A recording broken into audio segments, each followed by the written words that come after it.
നമസ്കാരം. നമസ്തേ.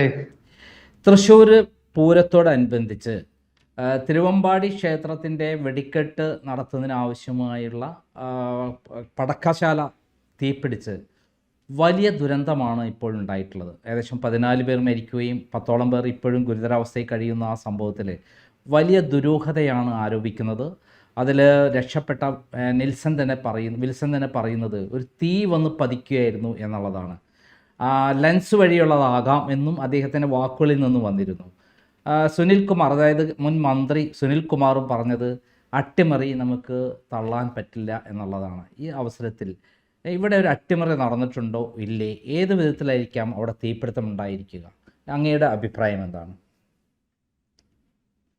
താങ്കൾ പറഞ്ഞത് വളരെ ശരിയാണ്. കാരണം ഈ വെടിക്കെട്ട് നിർമ്മാണ കേന്ദ്രത്തിലുണ്ടായ, അതായത് പടക്കം അല്ലെങ്കിൽ അതിനേക്കാൾ ശക്തിയുള്ള സ്ഫോടക വസ്തുക്കൾ നിർമ്മിക്കുന്ന കേന്ദ്രത്തിൽ ഉണ്ടായ ഈ സ്ഫോടനം, അത് ഒരു അട്ടിമറിയാണോ എന്ന് സംശയിക്കാനുള്ള ഒരുപാട് കാരണങ്ങൾ ആദ്യ ദിവസങ്ങളിലെ റിപ്പോർട്ടുകൾ വായിക്കുമ്പോൾ നമ്മുടെ മുന്നിൽ വരുന്നുണ്ട്. അതിനൊന്നും ഇത് അട്ടിമറി അല്ല എന്നുള്ള അത് തെളിയിക്കാനുള്ള വ്യക്തമായ മറുപടികളൊന്നും ആരും ഇതുവരെ പോലും അധികാരികളുടെ ഭാഗത്തു നിന്ന് ഒന്നും പുറത്തു വന്നിട്ടില്ല. അപ്പോൾ അതുകൊണ്ട് തന്നെ സ്വാഭാവികമായിട്ടും ഇത് അട്ടിമറിയാണെന്ന് ഒരാൾ സംശയിച്ചാൽ അവരെ കുറ്റപ്പെടുത്താൻ പറ്റില്ല. അതിൽ 3 കാരണങ്ങളാണ് ഞാൻ കണ്ടത്. ഇപ്പം അങ്ങ് പറഞ്ഞ പോലെ മുൻ മന്ത്രിയും തൃശ്ശൂരിൽ നിന്നുള്ള മുൻ MLA-യുമായിരുന്ന VS സുനിൽകുമാർ പ്രകടിപ്പിച്ച സംശയം ഇത് അട്ടിമറിയാണോ എന്ന്. കാരണം അദ്ദേഹത്തിന് തൃശ്ശൂരെ കുറിച്ച് അല്ലെങ്കിൽ പൂരവുമായിട്ട് ബന്ധപ്പെട്ട എല്ലാ കാര്യങ്ങളും കൃത്യമായിട്ട് അറിയാവുന്ന ഒരു വ്യക്തിയാണ്. ഉത്തരവാദിത്തപ്പെട്ട ഒരു രാഷ്ട്രീയ പാർട്ടിയുടെ നേതാവാണ്. അങ്ങനെ ഒരാൾ ഒരു സംശയം പ്രകടിപ്പിക്കുമ്പോൾ അത് നമുക്ക് നിസ്സാരമായിട്ട് തള്ളിക്കളയാൻ പറ്റില്ല. അത് ഒന്നാമത്തെ വിഷയം.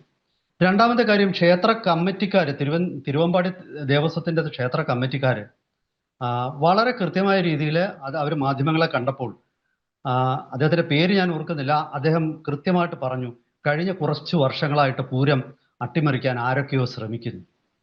ആരെയും അദ്ദേഹം പേരെടുത്ത് പറഞ്ഞില്ല. രാഷ്ട്രീയ പ്രസ്ഥാനങ്ങളാണോ അതോ വ്യക്തികളാണോ ഒന്നും പേരെടുത്ത് പറഞ്ഞില്ല. പക്ഷെ കൃത്യമായിട്ട് ഇദ്ദേഹം ഇത് പറയുന്നുണ്ട്. ആദ്യത്തെ പത്രസമ്മേളനത്തിന്റെ തുടക്കത്തിലും അവസാനിക്കുമ്പോഴും അദ്ദേഹം അത് പറഞ്ഞു. മാധ്യമപ്രവർത്തകരാരും ആരാണ് ഇത് അട്ടിമറിക്കാൻ ശ്രമിക്കുന്നത്, അല്ലെങ്കിൽ അങ്ങയുടെ സംശയത്തിന്റെ മുന ആർക്കു നേരെയാണ് നീളുന്നത്, ഇങ്ങനെയൊക്കെയുള്ള ചോദ്യം സത്യത്തിൽ പത്രക്കാർ ചോദിക്കേണ്ടതാണ്. ദൗർഭാഗ്യവശാൽ ആധുനിക കേരളത്തിലെ മാധ്യമപ്രവർത്തകർ ഈ പറയുന്നത് അപ്പടി വിഴുങ്ങല്ലാതെ, വെള്ളം ചേർക്കാതെ വിഴുങ്ങല്ലാതെ അവർ പലപ്പോഴും ശക്തമായ രീതിയിൽ പറയുന്ന അനുബന്ധ ചോദ്യങ്ങൾ ചോദിക്കുന്നില്ല. പല ആൾക്കാരും നേരിട്ട് പറയാൻ മടിക്കുന്നത് അവരോട് ചോദ്യം ചോദിക്കണം എന്ന് അവർ ആഗ്രഹിക്കുന്നുണ്ട്. ആ ചോദ്യം ചോദിച്ചാലേ അവർ പറയൂ. പക്ഷേ ദൗർഭാഗ്യവശാൽ അങ്ങനെ ഒരു ചോദ്യം ഉണ്ടായി. ഇവിടെ അദ്ദേഹം പറഞ്ഞു പൂരം നടക്കണ്ട എന്ന് തന്നെ ആഗ്രഹിക്കുന്ന ആൾക്കാരുണ്ട്. ആരൊക്കെയാണ്, എന്തുകൊണ്ടാണ് അദ്ദേഹം അങ്ങനെ സംശയിച്ചത്? ന്യായമായ ചോദ്യങ്ങളാണ്. ഇനി മൂന്നാമത്തേതാണ് ഏറ്റവും പ്രധാനപ്പെട്ട ഒരു സംശയം. ഈ സംഭവ സ്ഥലത്ത് ഒരു തൊഴിലാളിയായിരുന്ന, ഈ സംഭവം നടന്ന സ്ഥലത്തിന്റെ പേര് മാടക്കശ്ശേരിയോ എന്താണ്, ഞാൻ മുണ്ടത്തിക്കോട്. ക്ഷമിക്കണം, മുണ്ടത്തിക്കോട്. ആ മുണ്ടത്തിക്കോട് ദ്വീപ് പോലുള്ള ഈ ഒരു ഒറ്റപ്പെട്ട പ്രദേശത്ത് ഈ ജോലിയിൽ ഏർപ്പെട്ടിരുന്ന വിൽസൺ എന്ന തൊഴിലാളി, അദ്ദേഹം ഭാഗ്യവശാൽ അദ്ദേഹത്തിന് രക്ഷപ്പെടാൻ കഴിഞ്ഞു. അദ്ദേഹം മാധ്യമങ്ങൾക്ക് കൊടുത്ത അഭിമുഖം ഇപ്പോഴും യൂട്യൂബിലും എല്ലാം ഉണ്ട്. നമ്മൾ തന്നെ അത് ഒരു വാർത്ത ചെയ്തിരുന്നു. ആ വാർത്തയിൽ മിസ്റ്റർ വിൽസൺ വളരെ കൃത്യമായിട്ട് പറയുന്നുണ്ട്, അദ്ദേഹം ഇരുന്നതിൻ്റെ പുറകിൽ ഒരു പ്രകാശത്തിൻ്റെ ഒരു ബീം അല്ലെങ്കിൽ പ്രകാശത്തിൻ്റെ ഒരു ധാര വന്ന് പതിച്ചു. അതിനുശേഷമാണ് ഈ പൊട്ടിത്തെറി. അദ്ദേഹം പറയുന്നത് മാത്രമല്ല, അദ്ദേഹം പറഞ്ഞു ചതിച്ചല്ലോ എന്നുള്ളൊരു വാക്കും കൂടി പറയുന്നുണ്ട്. ചതിച്ചല്ലോ എന്നുള്ളത്. അതെ അതെ അതെ അതെ. അപ്പൊ അദ്ദേഹം പറയുന്നത് ഒരു ലെൻസിലൂടെ വരുന്ന രീതിയിലുള്ള അതിശക്തമായ പ്രകാശമാണ് എന്നാണ്. എനിക്കിത് വേറൊരു സംശയമാണുള്ളത്. ആരെങ്കിലും ഒരു ലേസർ ഗൺ പോലുള്ള ആധുനിക സംവിധാനങ്ങൾ ഉപയോഗിച്ച് ഇവിടെ ഒരു അട്ടിമറി നടത്തിയതാണോ? ഇന്ന് ലേസർ ഗണ്ണുകൾ മാർക്കറ്റിൽ വളരെ കൃത്യമായിട്ട് അവൈലബിൾ ആണ്. അത് പലപ്പോഴും ലേസർ ഗൺ ഉപയോഗിച്ചുള്ള പ്രകാശരശ്മികൾ വിമാനത്താവളങ്ങളുടെ അടുത്ത് നിന്ന് പ്രയോഗിച്ച് പൈലറ്റുമാരെ വഴിതെറ്റിച്ച അല്ലെങ്കിൽ വിമാനങ്ങൾ തകരാനിടയായ സംഭവങ്ങൾ വരെയുണ്ട്. ഇപ്പോൾ വിമാനത്താവളങ്ങളുടെ പരിസരങ്ങളിൽ ലേസർ രശ്മികൾ പുറപ്പെടുവിക്കുന്ന ഉപകരണങ്ങൾക്ക് നിരോധനമുണ്ട്. കാരണം ലേസറിന്റെ ശക്തി അത്ര ഭീകരമാണ് എന്നുള്ള തിരിച്ചറിവ് നമ്മുടെ സുരക്ഷാ ഏജൻസികൾക്കുണ്ട്. ഒരു ലേസർ ഗൺ ആരെങ്കിലും പ്രയോഗിച്ചതാണോ? അദ്ദേഹത്തിന് ഒരുപക്ഷെ ഈ ആധുനിക പിന്നെ യുദ്ധങ്ങളിലോ അല്ലെങ്കിൽ മറ്റ് അട്ടിമറികളിലും ഒക്കെ ഉപയോഗിക്കുന്ന ആധുനിക ഉപകരണങ്ങളെ കുറിച്ച് അദ്ദേഹത്തിന് അത്ര അറിവുള്ള ആളാണെന്ന് തോന്നുന്നില്ല മിസ്റ്റർ വിൽസൺ. അദ്ദേഹം അതൊരു ലെൻസിലൂടെ വന്ന പ്രകാശമാണോ എന്നൊരു സംശയം പ്രകടിപ്പിക്കുമ്പോൾ എൻ്റെ സംശയം പോകുന്നത് ഈ വഴിക്കാണ്. അതായത് ഇവിടെ കൃത്യമായ രീതിയിൽ ആരോ ഇവിടേക്ക് പിന്നെ ഒരു ശക്തമായ പ്രകാശം കടത്തിവിട്ട് അവിടെ ഒരു സ്ഫോടനം ഉണ്ടാക്കി. കാരണം ഇത് വളരെ വേഗം പൊട്ടിത്തെറിക്കുന്ന ഹൈലി ഇൻഫ്ലേമബിൾ എന്നൊക്കെ നമ്മൾ ചില പിന്നെ സ്ഥലങ്ങളിൽ എഴുതി വെച്ചിട്ടുള്ളത് നമ്മൾ കാണാറുണ്ട്. ഇത് ചെറിയ പിന്നെ എന്താണ് താപവ്യതിയാനം വന്നാൽ തന്നെ ഒരു പൊട്ടിത്തെറി നടക്കാൻ സാധ്യതയുള്ള പ്രദേശമാണ്. അവിടെ എന്തുകൊണ്ടാണ് ഇതൊക്കെ സംഭവിച്ചത്? പോലീസ് ഇതൊക്കെ അന്വേഷിക്കുന്നുണ്ടോ? ഈ വിൽസൺ എന്ന വ്യക്തി അദ്ദേഹം പിന്നെ പറഞ്ഞ അഭിപ്രായ പ്രകടനങ്ങൾ ഇതിനെക്കുറിച്ച് ഈ സ്ഫോടനത്തെക്കുറിച്ച് അന്വേഷിക്കാൻ നിയോഗിച്ചിരിക്കുന്ന ജസ്റ്റിസ് രാമചന്ദ്രൻ നായർ കമ്മീഷൻ ഗൗരവത്തിലേക്ക് എടുക്കുമെന്നാണ് ഞാൻ കരുതുന്നത്. പക്ഷേ ഒരു ജുഡീഷ്യൽ അന്വേഷണത്തിൽ ഇത് എത്ര അന്വേഷിച്ചാലും സർക്കാരിന് വേണമെങ്കിൽ സ്വീകരിക്കാം, വേണ്ടെങ്കിൽ തള്ളിക്കളയാം. ജുഡീഷ്യൽ അന്വേഷണത്തിന്റെ ഒരു പരിമിതി അതായിട്ടാണ് ഞാൻ കാണുന്നത്. കാരണം ജുഡീഷ്യൽ അന്വേഷണത്തിന്റെ അടിസ്ഥാനത്തിൽ സാധാരണ പിന്നെ ആരെയും ശിക്ഷിക്കാറില്ല. ഒരുപക്ഷെ അത് നമുക്ക് ആ സംഭവത്തെക്കുറിച്ച് ഒരു വ്യക്തമായ പിക്ചർ, ഒരു കൃത്യമായ ചില സൂചനകൾ ഇതൊക്കെ നൽകുമായിരിക്കും. പക്ഷെ പ്രതികൾ ശിക്ഷിക്കപ്പെടണമെങ്കിൽ, ഗൂഢാലോചന പുറത്തു കൊണ്ടുവരണമെങ്കിൽ പോലീസ് അന്വേഷണം അല്ലെങ്കിൽ NIA പോലുള്ള ഏജൻസികളുടെ അന്വേഷണം അതൊന്നും ഇല്ലാതെ കോടതികളിലേക്ക് ഈ ജുഡീഷ്യൽ അന്വേഷണത്തിന്റെ റിപ്പോർട്ട് നേരിട്ട് പോയിട്ട് അതിന്റെ അടിസ്ഥാനത്തിൽ ശിക്ഷിക്കാൻ പറ്റില്ല. ഈ ഒരു സാഹചര്യവും ഞാൻ മുന്നിൽ കാണുന്നുണ്ട്. ഇവിടെ പല ആൾക്കാരും പല ചോദ്യങ്ങളും ചോദിക്കുന്നുണ്ട്. ഇപ്പോൾ ആരെങ്കിലും ഏതെങ്കിലും സംഭവങ്ങളിൽ നിന്നും ജനശ്രദ്ധ വഴിതിരിച്ചു വിടാൻ ഇങ്ങനെയൊക്കെ ചെയ്തതാണോ എന്ന് ചോദിച്ചാൽ എന്താണ്, അത് ചെയ്തുകൂടായികയില്ല. കാരണം നമ്മുടെ നാട്ടിലെ രാഷ്ട്രീയക്കാരൊക്കെ എന്തും ചെയ്യും അവരുടെ അധികാരം നിലനിർത്താൻ വേണ്ടി. കാരണം ഇതൊരു വളരെ സന്ദിഗ്ധമായ ഘട്ടത്തിലാണ് ഈ ഇലക്ഷൻ. ഇപ്പോൾ ഇലക്ഷന്റെ റിസൾട്ട് വരാൻ പോവുകയാണ്. ഇതിനിടയ്ക്ക് നമ്മുടെ മുഖ്യമന്ത്രിയുടെ മകൻ ഗുരുവായൂർ ക്ഷേത്ര സന്ദർശനം നടത്തി. ആ ക്ഷേത്ര സന്ദർശനം നടത്തിയപ്പോൾ അവിടെ അതൊരു വലിയ കോലാഹലമുണ്ടാക്കി, വാർത്തയുണ്ടാക്കി. ഇപ്പോൾ ആ ഫോട്ടോ എടുത്ത വീഡിയോ എടുത്ത ആളിനെ ആക്രമിച്ചു എന്നൊക്കെയുള്ള വാർത്തകൾ പുറത്തു വരുന്നു. അങ്ങനെ ഒരുപാട് വിവാദങ്ങൾ അവിടെ നടന്നുകൊണ്ടിരിക്കുന്ന ഒരു സാഹചര്യമാണ്. അപ്പോൾ ഇപ്പൊ സത്യം പറഞ്ഞാൽ ആ വിവാദങ്ങളിൽ നിന്നൊക്കെ ശ്രദ്ധ പോയി. അതിലും ഭീകരമായ ഒരു സംഭവം. പക്ഷെ ഇതൊക്കെ ആണെങ്കിൽ തന്നെ ഈ ജനങ്ങളുടെ ജീവനെ കുരുതി കൊടുത്തുകൊണ്ട് ഒരു ഏതെങ്കിലും രാഷ്ട്രീയ പാർട്ടികളോ നേതാക്കന്മാരോ ഇങ്ങനെ ഒരു അട്ടിമറിക്ക് കൂട്ടുനിൽക്കുമെന്ന് വിശ്വസിക്കാൻ എനിക്ക് ബുദ്ധിമുട്ടാണ്. TP ചന്ദ്രശേഖരനെ കൊന്ന നാടാണ്. അതും ശരിയാണ് അങ്ങ് പറയുന്നത്. 51 വെട്ടുവെട്ടി കൊന്ന നാടാണ്. അതിക്രൂരമായ കൊലപാതകങ്ങളും പിന്നെ നമ്മുടെ പിന്നെ എന്താണ് പലയിടത്തും ഇലക്ഷനോടനുബന്ധിച്ച് നടക്കുന്ന അക്രമങ്ങളൊക്കെ നോക്കിക്കഴിഞ്ഞാൽ നമുക്ക് കണ്ണിൽ ചോരയില്ലാത്ത രാഷ്ട്രീയ നേതാക്കന്മാർ കേരളത്തിൽ ധാരാളം ഉണ്ട് എന്നുള്ളത് നമുക്ക് നിഷേധിക്കാൻ പറ്റില്ല. പല വർഗീയ കലാപങ്ങൾക്ക് പിന്നിലും ഇതുപോലെയുള്ള പലതും മറച്ചു വെക്കാനുള്ള കാര്യങ്ങളാണ് നടക്കാറ്. ഒന്നിനെ മറക്കാൻ മറ്റൊന്നിനെ, ഒന്ന് വളമാകുമ്പോൾ മറ്റൊന്ന് ഈ ഭാഗത്ത് ഇതാവുന്നു. ഇതാണ് സാധാരണ നടക്കുന്നത്. അത് നമ്മുടെ ഒരു നേതാവ് തന്നെ പറഞ്ഞിട്ടുണ്ട്, ഈ പിന്നെ പിന്നെ പൂച്ച എലിയെ പിടിച്ചാൽ അത് വാർത്ത, പക്ഷെ ആ പൂച്ചയെ മറ്റെന്തെങ്കിലും വലിയ ജീവി വന്ന് പിടിച്ചാൽ പിന്നീട് ആദ്യത്തെ വാർത്ത പോയിട്ട് മറ്റേ വാർത്തയിലേക്ക് പോകും. അങ്ങനെ വാർത്തകൾ വഴിതിരിച്ചു വിടാൻ പരിചയസമ്പന്നനും നിഷ്ഠൂരനും ആയിട്ടുള്ള ഒരു രാഷ്ട്രീയ നേതാവിന് അത്ര പിന്നെ സാഹസപ്പെടേണ്ട കാര്യമില്ല. അത് സംഭവം സത്യമാണ്. അത്തരം കാര്യങ്ങൾ ചെയ്ത് പരിചയമുള്ള ആൾക്കാരാണ് നമ്മുടെ ഭരണതന്ത്രത്തിലുള്ളത്. മുഖ്യമന്ത്രി തന്നെ അതിനൊന്ന് ഒഴിഞ്ഞു മാറാൻ പറ്റുന്ന ഒരാളല്ല. അദ്ദേഹത്തിൻ്റെ മകനാണ് അവിടെ ഗുരുവായൂർ അമ്പലത്തിൽ എത്തിയത്. അത് വലിയ വിവാദമായി കത്തിപ്പടരുന്ന അദ്ദേഹത്തിന് വലിയ മാനക്കേട് ഉണ്ടാക്കുന്ന ഒരു സംഭവമാണ് അദ്ദേഹത്തെ സംബന്ധിച്ചിടത്തോളം. ഇത് ഒരുപാട് സംശയങ്ങൾക്ക് ഇതെല്ലാം കൂട്ടി വായിച്ചാൽ, ഇങ്ങനെയുള്ള സംഭവങ്ങളെല്ലാം നമ്മൾ ഒരുമിച്ച് ചേർത്ത് വായിച്ചാൽ നമുക്ക് തീർച്ചയായിട്ടും ഈ അവിടെ നടന്ന സ്ഫോടനം, കാരണം അതിന് പ്രത്യേകിച്ചൊരു കാരണമില്ലെങ്കിൽ, ഇവിടെ എനിക്കൊരു ചോദ്യം ഇതിനകത്തിലുള്ളത്, കേരളത്തിൽ കഴിഞ്ഞ കുറച്ചു കാലമായിട്ട് നിരവധി വെടിമരുന്ന് സ്ഫോടനം, പിന്നെ അല്ലെങ്കിൽ വെടിക്കെട്ട് അപകടങ്ങൾ ഉണ്ടായിട്ടുണ്ട്. അന്നൊന്നും ഒരുപാട് നിർദ്ദേശങ്ങൾ സർക്കാരിന് പല പോലീസിന്റെ ഭാഗത്തു നിന്നാണെങ്കിലും അതുപോലെ അന്വേഷിച്ച കമ്മീഷനുകളുടെ ഭാഗത്തു നിന്നാണെങ്കിലും ഒക്കെ വന്നിട്ടുണ്ട്. അതൊന്നും കണക്കിലെടുക്കാതെ ആ സുരക്ഷാ പിന്നെ മാനദണ്ഡങ്ങൾ ഒന്നും പാലിക്കപ്പെടാതെ വീണ്ടും ഇത്തരം വെടിക്കെട്ടുകൾ നടത്താൻ അനുവാദം കൊടുക്കുന്നുണ്ടെങ്കിൽ അതിന്റെ പിന്നിൽ ഗൂഢലക്ഷ്യങ്ങൾ ഉണ്ടാവാം. നമ്മൾ ഈ വെടിക്കെട്ടുകാരെ മാത്രം കുറ്റപ്പെടുത്തിയിട്ട് കാര്യമില്ല. കാരണം അവരെ സംബന്ധിച്ച് അത് ഉപജീവന മാർഗമാണ്. വളരെ ചെറിയ പൈസക്കാണ്, എൻ്റെ ഒരു അറിവിൽപ്പെട്ടിടത്തോളം ഇവരാരും തന്നെ കോടീശ്വരന്മാരും ഒന്നും ആകുന്നില്ല.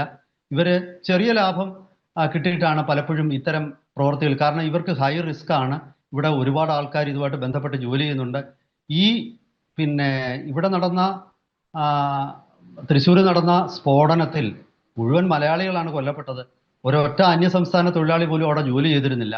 അപ്പൊ കേരളത്തിലെ എത്ര കുടുംബങ്ങൾ നിലനിൽക്കുന്ന ഒരു മേഖലയാണ്. പക്ഷെ ആ മേഖലയിൽ കൃത്യമായ മാനദണ്ഡങ്ങൾ കൊണ്ടുവരാനും അവിടെ സുരക്ഷാ സംവിധാനങ്ങൾ ഒരുക്കാൻ സർക്കാർ തന്നെ മുൻകൈ എടുക്കേണ്ടതാണ്. എന്തുകൊണ്ട് സർക്കാരുകൾ മുൻകൈ എടുക്കുന്നില്ല?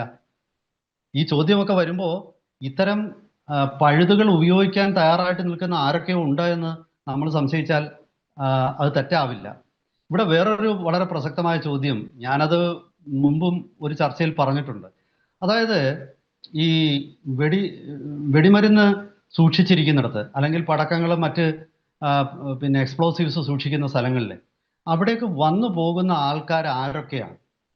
ഇവർക്ക് ഈ ഒരു വ്യക്തി ഈ സ്ഥലത്തേക്ക് എത്തുമ്പോൾ അതിനു മുമ്പ് ഇദ്ദേഹത്തിന്റെ ദേഹപരിശോധന നടത്തേണ്ടതല്ലേ?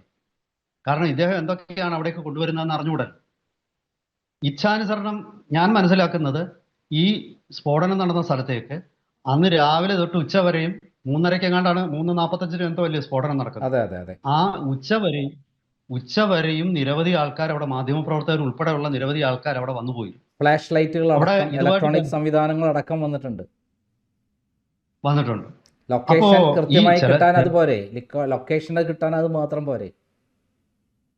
തീർച്ചയായിട്ടും ലൊക്കേഷൻ കിട്ടാൻ അത് മതി. അതുമാത്രമല്ല, എന്തെങ്കിലും ഈ നിരോധിക്കപ്പെട്ട ഒരു സ്ഫോടക വസ്തു ഈ സ്ഥലത്ത് കൊണ്ടുവെക്കാമല്ലോ അവർക്ക്. വരുന്ന ആളിനെ ഒരു സെക്യൂരിറ്റി. സൾഫർ കൊണ്ടുവച്ചാ പോരെ? അല്ല, പൊട്ടാസ്യം നൈട്രേറ്റ് നിരോധിച്ചിരിക്കുകയാണ്. നിരോധിച്ച പൊട്ടാസ്യം നൈട്രേറ്റ് പോലുള്ള സ്ഫോടക വസ്തുക്കള് ഓക്സിഡൈസർ ആണത്. അതുപോലുള്ള സാധനങ്ങൾ അവിടെ കൊണ്ടുവച്ചാൽ ഒരു ചെറിയ താപ വ്യതിയാനം വരുമ്പോൾ തന്നെ അവിടെ പൊട്ടിത്തെറി ഉണ്ടാകും. അതായത് ഇവിടെ വിൽസൺ പറഞ്ഞൊരു കാര്യം എന്താ വെച്ചാൽ, ഒരു ലൈറ്റ് വന്ന് ഇങ്ങനെ പതിച്ചു എന്നുള്ളതാണ്. അതെ അതെ അതെ അതെ, അതാണ് നമ്മൾ ആദ്യമേ പറഞ്ഞത്. ഇപ്പൊ താങ്കൾ പറഞ്ഞ ലേസർ ആവാം, അല്ലെങ്കിൽ ലെൻസ് ഉപയോഗിച്ച് അവിടേക്ക് സൂര്യപ്രകാശത്തെ ഇതാക്കിയിട്ട് അവിടെ കത്തിക്കാൻ പറ്റും. അത്തരം കാര്യങ്ങൾ ചൂട് കൊണ്ടുവന്നിട്ട്. അതെ അതെ അതെ, ആ സ്ഥലത്ത് ഒരു വലിയ ടെമ്പറേച്ചർ, വലിയ താപം ഉണ്ടാക്കുന്ന എന്തോ ഒരു ഉപകരണം അവിടെ പ്രയോഗിച്ചിട്ടുണ്ട് എന്നാണ് വിൽസന്റെ അഭിപ്രായ പ്രകടനത്തിൽ നിന്നും മനസ്സിലാക്കുന്നത്. പക്ഷെ എന്തുകൊണ്ട് മാധ്യമങ്ങളൊന്നും തന്നെ അത് തുടർന്ന് അതിനെക്കുറിച്ച് അന്വേഷിച്ചില്ല, ചർച്ച ചെയ്തില്ല? അത് സത്യത്തില് ഞാൻ അത്ഭുതപ്പെടുകയാണ്. എന്താണ് അതിൻ്റെ ഒരു സത്യത്തിലേക്ക് പോകേണ്ടതല്ലേ? കാരണം ഇത്രയും ഗൗരവമായ ഒരു വെളിപ്പെടുത്തൽ ഒരു വ്യക്തി നടത്തിയിരിക്കുകയാണ്. ആ വ്യക്തി അവിടെ പിന്നെ ഈ വെടിക്കെട്ട് കോൺട്രാക്ടറോടൊപ്പം വർഷങ്ങളായിട്ട് ജോലി ചെയ്യുന്ന ആളാണെന്നാണ് ഞാൻ മനസ്സിലാക്കുന്നത്. അദ്ദേഹം ഇത് നല്ല പരിചയസമ്പന്നനായ വ്യക്തിയാണ്. ആ പരിചയസമ്പന്നനായ ഒരു വ്യക്തിക്ക് അവിടെ പിന്നെ എന്തെങ്കിലും അസ്വാഭാവികമായ കാര്യങ്ങൾ ഉണ്ടായാൽ ഒരു പ്രകാശ ബീം തന്നെ വന്നാൽ അദ്ദേഹത്തിന്റെ ശ്രദ്ധയിൽപ്പെടും. കാരണം വർഷങ്ങളുടെ പഴക്കമുള്ള കണ്ണുകളും ചെവികളുമാണത്. അവിടെ എന്ത് വ്യതിയാനങ്ങളും അവരുടെ ശ്രദ്ധയിൽപ്പെടും. അവർ സദാ ജാഗരൂകരാണ്. ഈ വെടിക്കെട്ട് നിർമ്മാണശാലകളിൽ ജോലി ചെയ്യുന്നവരുടെ മനസ്സും കണ്ണും കാതും ഒക്കെ എപ്പോഴും തുറന്നു വെച്ചിരിക്കുന്ന ആൾക്കാരാണ്. അങ്ങനെ ഒരു വ്യക്തി പറയുന്നത് നമുക്ക് തള്ളിക്കളയാൻ പറ്റും? എന്തുകൊണ്ട് ഇതൊന്നും ഒരു പക്ഷേ എനിക്ക് തോന്നുന്നു ചിലപ്പോൾ മാധ്യമപ്രവർത്തകർ ഭയന്നിട്ടുണ്ടാവാം. ഈ ഒരു സാഹചര്യത്തിൽ ഇതിനെ വിശകലനം ചെയ്താൽ വേണമെങ്കിൽ അവർക്കെതിരെ കേസെടുക്കാം. അതല്ലെങ്കിൽ ഈ പറയുന്നത് പോലെ ഇതൊരു വ്യാജ വാർത്ത പ്രചരിപ്പിച്ചു എന്ന് പറയാം. ഇതൊന്നും സത്യം കുറച്ചു നാളിന് ശേഷം കോടതിയിൽ വിചാരണയ്ക്ക് വരുമ്പോൾ ഇതൊക്കെ തെളിയും. പക്ഷെ അതുവരെ പല ആൾക്കാരെ സംബന്ധിച്ചിടത്തോളം അവർക്ക് നിലനിൽക്കാൻ പോലും സാമ്പത്തികം ഇല്ലാത്തവരാണ്. മറ്റൊരു കാര്യം കൂടെ ഉണ്ട്. അവിടേക്ക് പത്രക്കാരും ചാനലുകാരും ഇലക്ട്രോണിക് എക്യുപ്മെന്റ്സ് ആയിട്ട് ആ സമയത്ത് വന്നിട്ടുണ്ട്. അവിടേക്ക് സുരക്ഷാ സന്നാഹമുള്ള സ്ഥലമാണ്. അവിടെ യാതൊരു സുരക്ഷാ സന്നാഹവും ഇല്ലാതെ ഇവർ വന്നു എന്ന് പറയുന്ന ഒരു കാര്യം വളരെ പ്രധാനപ്പെട്ടതാണ്. അതും അന്വേഷണ അത് വിധേയമാകുന്ന ഒരു തീർച്ചയായിട്ടും കാര്യമാണ്. അതും ആകില്ലേ? അല്ല, അവിടെ എനിക്ക് തോന്നുന്നു ഒരു സർക്കാരിന്റെ അല്ലെ സുരക്ഷാ ഏജൻസികളുടെ ഭാഗത്തൊരു പ്രശ്നം, അവർക്കൊരു പരിമിതി ഉള്ളതായിട്ടാണ് എനിക്ക് തോന്നുന്നത്. ഉം, കാരണം അങ്ങനെ ഈ നിർമ്മാണശാലകളിലേക്ക് പ്രവേശിക്കുന്നതിനെ നിരോധിക്കുന്ന നിയമങ്ങളൊന്നും ഉള്ളതായിട്ട് എനിക്ക് തോന്നുന്നില്ല. ഉം, ഉം, ഉം, ഈ ഈ ഇത്തരം സ്ഥലങ്ങളിൽ ആൾക്കാരുടെ പ്രവേശനം നിരോധിക്കുന്ന നിയമങ്ങൾ ഉം, ഇവിടെ സാധാരണഗതിയിൽ ഈ പടക്കം കൊണ്ട് വെച്ചിരിക്കുമ്പം ഈ വെടിക്കെട്ട് കരാറുകാരന്റെ ആൾക്കാർ തന്നെ അവിടെ വന്ന് നിന്ന് അവിടേക്ക് ആൾക്കാരെ അടുപ്പിക്കാതിരിക്കുക, ഉം, ഉം, ഇത്രയൊക്കെ അവർ ചെയ്യാറുണ്ട്. ഉം. അതായത് അല്ലാതെ അത് അതിനപ്പുറത്തോട്ട് അത് അതിവിസ്ഫോടനം സൃഷ്ടിക്കുന്ന മെറ്റീരിയൽ അല്ലേ അവിടെ ഉള്ളത്. ഒരു സെക്കൻഡ് പോരെ എല്ലാം 100% ശരിയാണ്. അതായത് ഒരു ചെറിയ നോട്ട പിശക് മതി, അവിടെ ഒരു സ്ഫോടനം നടക്കും. ഇപ്പം ഒരാൾ സിഗരറ്റ് വലിക്കുന്ന ആള് സിഗരറ്റ് വലിച്ചിട്ട് അലക്ഷ്യമായിട്ട്, സാധാരണ പല ആൾക്കാരും സിഗരറ്റ് വലിക്കുന്നവരെ സിഗരറ്റ് കുറ്റി താഴോട്ട് അങ്ങ് അറിയാതെ അങ്ങനെ ചെയ്താലും മതി. അല്ലെങ്കിൽ മറ്റേതെങ്കിലും ഒരു തീപ്പെട്ടിക്കൊള്ളി വരയ്ക്കുന്ന ആൾക്കാർ, ഇത്തരം ആൾക്കാർക്ക് ധാരാളം നമ്മുടെ ഇടയിൽ. ഇപ്പം ഞാനൊരു കാര്യം പറയാം. നമ്മൾ പല പെട്രോൾ പമ്പിലും ചെന്നിട്ട് അവിടെ വെച്ച് സിഗരറ്റ് വലിക്കുന്ന ആൾക്കാരെ ഞാൻ കണ്ടിട്ടുണ്ട്. നിയമത്തിന്റെ യഥാർത്ഥ നിയമം എന്ന് പറയുന്നത് പെട്രോൾ പമ്പിൽ ചെന്ന് അവർ പെട്രോൾ അടിക്കാൻ തുടങ്ങിയാൽ നമ്മൾ കാർ ഓഫ് ചെയ്യണമെന്നാണ്. കാരണം അത് ഓണാക്കിയിട്ടിരിക്കുന്ന ഒരു എഞ്ചിൻ പ്രവർത്തിക്കുമ്പോൾ തന്നെ ചിലപ്പോൾ എന്തെങ്കിലും അവിടെ ഒരു സ്പാർക്ക് ഉണ്ടാവാൻ സാധ്യതയുണ്ട്. പക്ഷെ എത്ര ആൾക്കാർ പിന്നെ എഞ്ചിൻ ഓഫ് ചെയ്യാറുണ്ട്? അല്ലെങ്കിൽ അത് പെട്രോൾ പമ്പ് ഉടമസ്ഥർ പോലും പറയാറില്ല ഓഫ് ചെയ്യാൻ. ഇതൊക്കെ നിസ്സാര കാര്യങ്ങളാവാം, പക്ഷേ ചിലപ്പോൾ ഇത് മതിയാകും ഒരു ഭീകര അപകടത്തിന്. അപ്പം ഞാൻ ഈ വിഷയത്തിലേക്ക് തിരിച്ചു വരുമ്പോൾ എൻ്റെ ഒരു വ്യക്തമായ ഒരു നിഗമനം അല്ലെ ഒരു വിശകലനം, ഇതിൽ നമ്മൾ നമുക്ക് മനസ്സിലാക്കാൻ പറ്റാത്ത ദുരൂഹമായിട്ടുള്ള എന്തൊക്കെയോ സംഭവങ്ങൾ അവിടെ നടക്കുന്നുണ്ട്. പുറ്റിങ്ങൽ പോലെ ഇത്ര ഭീകരമായ ഒരു ദുരന്തമുണ്ടായിട്ടും വേണ്ടത്ര മുൻകരുതലുകളില്ലാതെ ഇത്തരം പടക്ക നിർമ്മാണവും ഒക്കെ നടത്തിയിട്ടുണ്ടെങ്കിൽ സർക്കാർ ഏജൻസികൾ ഞാൻ ഈ പറഞ്ഞതുപോലെ അവർ എന്തുകൊണ്ട് ഇത്തരം നിർമ്മാണ കേന്ദ്രങ്ങളിലേക്ക് സുരക്ഷ ഉറപ്പുവരുത്തിയില്ലെങ്കിൽ, ഇതൊക്കെ നിസ്സാരമായിട്ട് കരുതുന്ന ഒരു മാനസികാവസ്ഥ ഒരു സർക്കാരിനുണ്ടെങ്കിൽ അത് ഗൗരവമായി വിശകലനം ചെയ്യപ്പെടേണ്ട കാര്യമാണ്. അതിന് ഉത്തരവാദികളായവർക്ക് ഗൂഢലക്ഷ്യങ്ങളുണ്ടോ എന്ന് അന്വേഷിക്കേണ്ടതാണ്. എന്തായാലും ശരി, ഈ അധികൃതർക്ക് വേറൊരു കാര്യം കൂടെ നമ്മൾ കാണേണ്ടതുണ്ട്. കഴിഞ്ഞ തവണ പൂരം അട്ടിമറിച്ച സംഭവം എല്ലാവരും മുന്നിലുള്ളതാണ്. കഴിഞ്ഞ തവണ സുരേഷ് ഗോപിയെ ആംബുലൻസിൽ അവിടെ കൊണ്ടുവന്ന് അദ്ദേഹമാണ് അവിടെ എല്ലാം നിയന്ത്രിച്ചത് എന്നുള്ള രൂപത്തിൽ വരുത്തിക്കുകയും പിന്നീട് പോലീസ് നടത്തിയ ഒരു അട്ടിമറിയുടെ ഭാഗമാണ് ഇലക്ഷനിൽ നമ്മുടെ സുരേഷ് ഗോപിയെ വിജയിപ്പിക്കാൻ വേണ്ടി ഉണ്ടാക്കിയ ഒരു അട്ടിമറിയാണ് പൂരം അട്ടിമറി എന്നുള്ളത് പിന്നെ ഒരു സുനിൽകുമാർ തന്നെ പറയുണ്ടായി. അപ്പോൾ അങ്ങനെ ഒരു അട്ടിമറി കഴിഞ്ഞ തവണ നടന്ന സ്ഥിതിക്ക് ഇത്തവണയും ആ അട്ടിമറി അല്ല എന്ന് നമുക്ക് പറയാൻ പറ്റില്ല ഒരിക്കലും. അല്ല, അത് ശരിക്കും പറഞ്ഞാൽ അങ്ങനെ ഒരു ആരോപണം ഇടതുമുന്നണിയിലെ ഒരു ഘടകകക്ഷിയായ CPI ഉന്നയിച്ചപ്പോൾ അത് കൃത്യമായി അന്വേഷിക്കേണ്ടിയിരുന്നത് ഇടതു സർക്കാർ തന്നെയാണ്. അതായത് പിണറായി വിജയന്റെ ആഭ്യന്തരമന്ത്രിയായ പിണറായി വിജയൻ തന്നെ ആയിരുന്നല്ലോ അന്നും ആഭ്യന്തരമന്ത്രി, ഇന്നും ആഭ്യന്തരമന്ത്രി. അല്ല, അദ്ദേഹത്തിന്റെ പേരിൽ തന്നെയാണ്, അദ്ദേഹത്തിന്റെ പേരിൽ തന്നെ ആയിരുന്നു ഈ ആരോപണം ഉണ്ടായിരുന്നത്. അല്ല, സുനിൽകുമാർ അത് പറയുമ്പോൾ അദ്ദേഹത്തിന്റെ സ്വന്തം പാർട്ടി ഇടതുമുന്നണിയുടെ ഏകോപന സമിതിയിൽ ഇതിൽ സമ്മർദ്ദം ചെലുത്തി ഇതിൽ കൃത്യമായ ഒരു അന്വേഷണം കൊണ്ടുവരേണ്ട ബാധ്യത CPIയുടെ സംസ്ഥാന നേതൃത്വത്തിനുണ്ട്. അവരും അനങ്ങിയില്ല. അതായത് കേരള രാഷ്ട്രീയത്തിൽ നടക്കുന്ന അടവ് നയങ്ങളാണത്. ആ അടവ് നയങ്ങളിൽ സ്വന്തം പാർട്ടിയുടെ നേതൃത്വത്തിന് പോലും ചിലപ്പോൾ സ്വന്തം പാർട്ടി നേതാക്കന്മാരെ അവർ പോലും ഗൗരവത്തിലെടുക്കത്തില്ല. ഇത് സുനിൽകുമാർ പറഞ്ഞത് കഴിഞ്ഞ തവണത്തേതും ഇപ്പോഴദ്ദേഹം പറയുന്നതും തള്ളിക്കളയാൻ പാടില്ല. ഞാൻ അതിൽ കൃത്യമായ നിലപാട് തന്നെയാണ് എനിക്ക്. കാരണം അട്ടിമറി ആരാണ്? അതോ ഇനിയും ഇത് പഹൽഗാം ആക്രമണത്തിന്റെ 1ാം വാർഷികവും കൂടെ ആയിരുന്നു. ഏപ്രിൽ 21 പഹൽഗാം ആക്രമണം നടന്നത്. ഇതിൽ എന്തെല്ലാം ഡൈമെൻഷൻസ് ഉണ്ട് എന്നുള്ളത് നമ്മൾ ചർച്ച ചെയ്താൽ ഒരു ദിവസം മുഴുവൻ ചർച്ച ചെയ്യാനുള്ളതുണ്ട്. ഇതൊക്കെ നമ്മൾ ഇത് വെറും ഗൂഢാലോചന സിദ്ധാന്തമല്ല. ഇത് കൃത്യമായിട്ട് അന്വേഷിക്കേണ്ട കാര്യങ്ങളാണ്. എന്തൊക്കെയോ നമ്മളിൽ നിന്നും ആരൊക്കെയോ മറച്ചു വെക്കുന്നു. അത് പുറത്തു വരും ദിവസങ്ങളിൽ അന്വേഷണ ഏജൻസികൾക്കും ഹൈക്കോടതി ജഡ്ജിയായിട്ടുള്ള അന്വേഷണ കമ്മീഷനും ഉൾപ്പെടെ ജസ്റ്റിസ് രാമേന്ദ്രൻ നായർ അന്വേഷണ കമ്മീഷനും സാധിക്കട്ടെ എന്ന് ആശിക്കുകയല്ലാതെ എനിക്ക് വേറെ നിവൃത്തിയൊന്നുമില്ല. അങ്ങനെ നമ്മുടെ സമയപരിമിതി പോലെ ഞാൻ ചർച്ച നിർത്തുകയാണ്. എന്തായാലും സത്യം പുറത്തു വരും എന്നുള്ള പ്രതീക്ഷ നമുക്ക് കൈവിടാതിരിക്കാം. Okay, thank you.